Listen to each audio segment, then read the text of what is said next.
So hi all, this is Bharat. Welcome back to yet another episode of my video. എനിക്കറിയാം ഞാൻ നല്ല ലേറ്റാണ്, ഒരുപാട് ദിവസമായി ഞാൻ ഫസ്റ്റ് എപ്പിസോഡ് ഇട്ടിട്ട്. അതിനുശേഷം ഇത്രയും ദിവസം കഴിഞ്ഞാണ് ഞാൻ അടുത്ത എപ്പിസോഡ് അപ്ലോഡ് ചെയ്യുന്നത്. കണ്ടന്റ് ദാരിദ്ര്യമാണ് ഗൈസ്, കണ്ടന്റ് ദാരിദ്ര്യം. പിന്നെ മടി ഒന്നാമത്തെ കാര്യം, ഇത് രണ്ടുമാണ്. പിന്നെ ഇടയ്ക്ക് എനിക്ക് കുറച്ച് ദിവസം പനിയൊക്കെ ആയിരുന്നു, അതിലിപ്പോൾ ഓക്കെ ആയിട്ട് വരുന്നേ ഉള്ളൂ. ഇന്ന് നമുക്ക് കണ്ടന്റ് കിട്ടിയിട്ടുണ്ട്. സോ അതാണ് നമ്മുടെ പരിപാടി. ദ പരിപാടി ഈസ്, നാളെ നമ്മളെ യദുചേൻ്റെ കല്യാണമാണ്.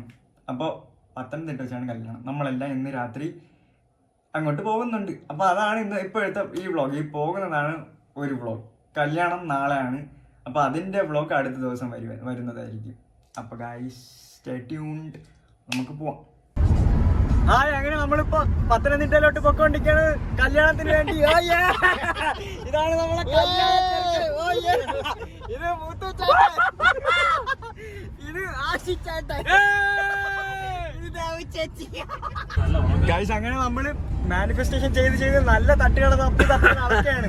താമസിക്കാതെ കിട്ടും ഗൈസ്. അങ്ങനെ ദേവി ചേച്ചിയുടെ മാനിഫെസ്റ്റേഷൻ സെറ്റായി. നമ്മളങ്ങനെ തട്ടുകടയിലെത്തി.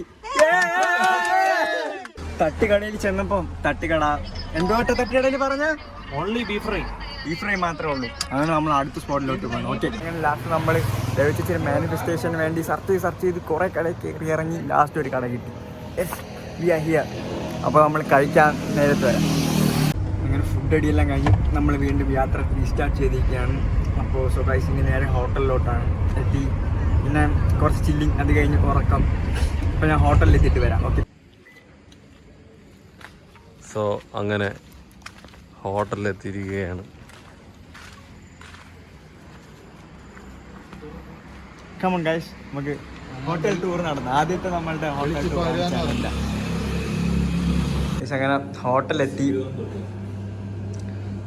അപ്പോൾ ഈ വ്ളോഗ് ഇവിടെ എൻ്റെ ആണ്. ബാക്കി നാളെ നമുക്കിനി റെസ്റ്റ് എടുക്കാനുള്ള സമയമായി. അപ്പോൾ ബൈ ഗൈസ്. അപ്പോൾ ഇനി അടുത്ത വ്ളോഗിൽ കാണാം. അടുത്ത വ്ളോഗ് എന്ന് പറയുന്നത് കല്യാണ വ്ളോഗ്. ഓ ബൈ ഗൈസ്. കിടക്കാമെന്ന് വിചാരിച്ചപ്പം പിന്നെ എല്ലാവരും കൂടെ ഒരു റൗണ്ട് യൂണോ കഴിച്ചിട്ട് കിടക്കാമെന്ന് വിചാരിച്ചു.